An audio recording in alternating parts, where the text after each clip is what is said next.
ദേ നമ്മൾ ഇന്ന് പരിചയപ്പെടാൻ പോകുന്നത് ചേർത്തല ചെങ്ങണ്ടയിലുള്ള ഒരു മോളെയാണ്.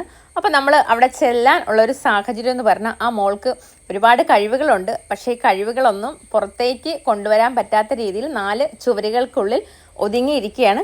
അപ്പോൾ ദേ നമ്മളിന്ന് പരിചയപ്പെടുന്നത് ദേവി ചന്ദനയാണ്. അപ്പോൾ ദേവി ചന്ദന ചെയ്ത കുറച്ച് വർക്കുകൾ നമുക്ക് ഞാൻ ചെയ്ത വർക്കൊക്കെ ഇത് കഥകളിയുടെ നെറ്റിപ്പട്ടം.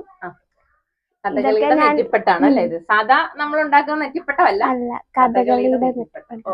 ഇത് തന്നെ പെയിന്റ് ഒക്കെ ചെയ്ത് വരച്ച ഇതാണ് ഒട്ടിച്ച് വെച്ചിരിക്കുന്നത്. ബാക്കിയൊക്കെ മുത്തും മോളിൻ ത്രെഡ് അതൊക്കെ വെച്ച്, പിന്നെ ബാക്കിയൊക്കെ ഞാനത് വരച്ച് പെയിന്റ് ഒക്കെ ചെയ്ത് കൃഷ്ണന്റെ വലിയ കൃഷ്ണൻ, ചെറിയ കൃഷ്ണൻ എല്ലാം ഉണ്ട്. ഇതെല്ലാം കൊച്ചു വരച്ചതാണ്, വരച്ചിട്ട് പെയിന്റ് ചെയ്തെടുത്താണ് അല്ലേ? ഈ ഇരിക്കുന്നതല്ല. അതെ, ഞാൻ കൃഷ്ണ കൃഷ്ണ എന്നും പറഞ്ഞ് എഴുതി വരച്ച.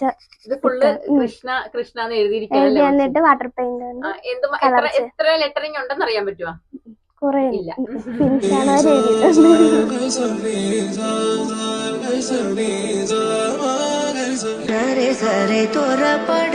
ദേവി ചന്ദന വരച്ചത്. ഇത് ആരൊക്കെയാണ് മോനെ? ഇത് ഞാനും അമ്മയും അനിയനും. എന്നാലും ഞാൻ ഇന്നത്തെ ഇത് എന്താ ചെയ്തേക്കണത്? സിലിന്റെ കൂർമ്മിച്ച ഇത് കൊണ്ട് ചെയ്തതാണ്. കിട്ടുന്ന വരുന്നത് കൊണ്ട് ചെയ്തത്. അതായത് ഒരു പെൺകുട്ടി ഒരു ഫ്രോക്ക് ഇട്ട് നിൽക്കുന്നതായിട്ട്. അടിപൊളി. ഇത് എംബ്രോയിഡറി ഹൂപ്പാണ്. ഇത് ഞാൻ കട്ടിക്കൂടിൽ ആദ്യം ഒന്ന് ചെയ്ത് നോക്കിയതായിരുന്നു. കട്ട് പേപ്പറാണ്. ഇതിനിപ്പോ ഫ്രെയിമൊക്കെ അത് ചെയ്ത് കൊടുക്കുന്നുണ്ട്. പിന്നെ സ്റ്റാറ്റസ് ഒക്കെ ഫോണിൽ ഇട്ടപ്പോഴത്തേക്കും ഓർഡർ ഉണ്ട് ചെയ്യാനായിട്ട്.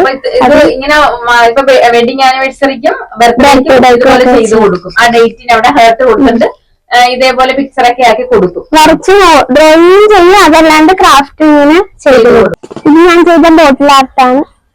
ഭരതനാട്യം, ഇത് കഥകളി, കുച്ചിപ്പുടി, ഇത് കൃഷ്ണന്റെ, ഇത് വിഷുവിന്റെ, ഇത് കണിയായിട്ട്, ഇത് തിരുവാതിര, ഇത് മോഹിനിയാട്ടം. ഞാനിപ്പോ ഇത് വർക്ക് ചെയ്യാണ്. പഠിച്ച് +2 വരെ പഠിച്ച്, അത് കഴിഞ്ഞ് പിന്നെ ഇതൊക്കെ വരക്കാനും ഇതൊക്കെ ഇഷ്ടമായി.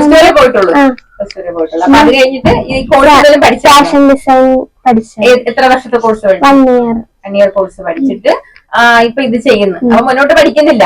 പഠിക്കാനുള്ള സാഹചര്യം ആരൊക്കെ ഉണ്ട് മോനെ? എനിക്കൊരു അനിയനും അമ്മയുണ്ട്. അപ്പൊ അമ്മ ജോലി ചെയ്യുന്നതുകൊണ്ടാണ് നമ്മള്. അമ്മ എന്താ ഇതുപോലുള്ള വർക്കുകൾ ചെയ്യുന്നതിന് നമുക്ക് മോളെ കോണ്ടാക്ട് ചെയ്യാവുന്നതാണ്. അപ്പോൾ മോളുടെ വീഡിയോ കണ്ട് ഇഷ്ടമായെങ്കിൽ ഒന്ന് ഷെയർ ചെയ്യുക, സപ്പോർട്ട് ചെയ്യുക. മറ്റൊരു വീഡിയോയുമായി വീണ്ടും കാണാം.